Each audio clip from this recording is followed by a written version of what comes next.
امریکی دارالحکومت Washington D سی میں فائرنگ کا ایک ہولناک واقعہ پیش آیا۔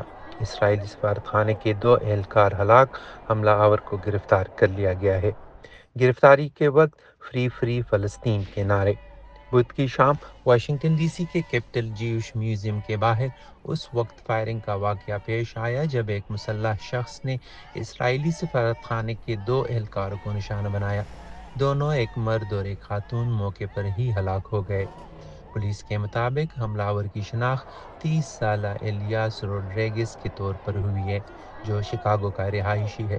عینی شاہدین نے بتایا کہ وہ میوزیم کے اطراف مشکوک انداز میں چکر لگا رہا تھا اور فائرنگ کے بعد وہ میوزیم کے اندر داخل ہوا، جہاں سیکیورٹی نے اسے فوری طور پر گرفتار کر لیا۔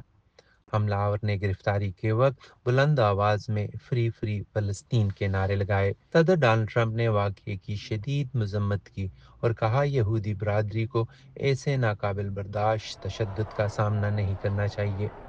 Washington D C police chief Pamela Smith کے مطابق حملہ آور کا کوئی سابقہ مجرمانہ ریکارڈ موجود نہیں اور فی الوقت مزید خطرے کی کوئی اطلاع نہیں۔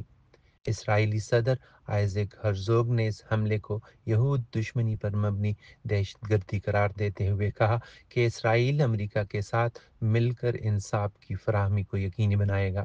اسرائیلی سفیر کے مطابق دونوں مقتولین ایک نوجوان جوڑا تھے جو اگلے ہفتے یروشلم میں منگنی کرنے والے تھے۔